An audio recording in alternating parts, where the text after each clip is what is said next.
তারপরেই আমাদের ড্রাইভারদা বলল যে এই কাছে আরও একটা বেশ ভালো আশ্রম রয়েছে।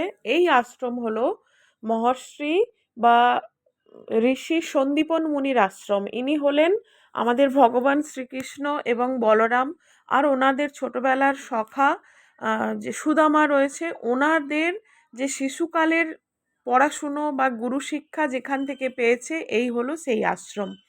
তো এখানে দুদিকে দুটো মন্দির রয়েছে। এখানে তো ক্যামেরা একেবারেই অ্যালাউ নেই। তো এটা হলো একটা গুরুকুল যেমন হয় পরিবেশ, সেইভাবে মানে মুনি ঋষিরা যেভাবে শিক্ষাদান করেন সেখানটায় তুলে ধরা হয়েছে একটু ছবির মাধ্যমে। আর এখানে যারা কি বলে মানে নাম কীর্তন টীর্তন করে, ওনারা এখানে বসে সেভাবেই নাম কীর্তন করে। তারপরে আমরা চতুর্দিকটা একটু ঘুরে দেখছি আশ্রমের। মানে আগেকার ছোটবেলায় যে শ্রীকৃষ্ণের যে সমস্ত লীলা বা তার যা যাবতীয় কার্যকলাপ এখানে একটা চিত্রপটের মাধ্যমে সব পাট পাট করে দেওয়া রয়েছে, সেগুলোই আমরা ঘুরে দেখছি।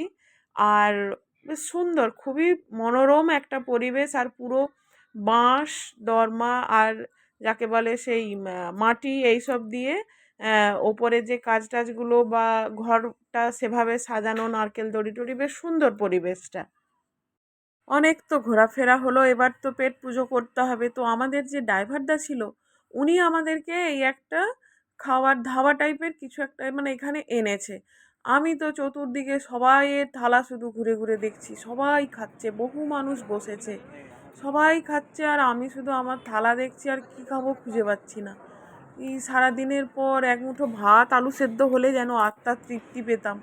এ তো খেতে দিয়েছে ঘি একেবারে চুবোনো রুটি, আর এই যে কি ফ্রাই ফ্রাই ডাল ভাজা, পাঁপড় ছ্যাঁকা, আমার তো জিভ বেরিয়ে আসছে। 2-3 রকমের ডাল, তারপরে কি কি বেসনের লাড্ডু ফাড্ডু, স্যালাড। আমার যেন কি কষ্ট হচ্ছে এই দুপুরবেলা যদি এইসব খাবার ঘিয়ে চুবোনো। আমার মানে আমি যে কি কষ্ট করে একটুখানি রুটি চা কামড়ে খাচ্ছি, কি খাবো খুঁজে পাচ্ছি না। তারপর ওদের বললাম যে একটু কি ভাত পাওয়া যাবে? বলছে হ্যাঁ ভাত আছে।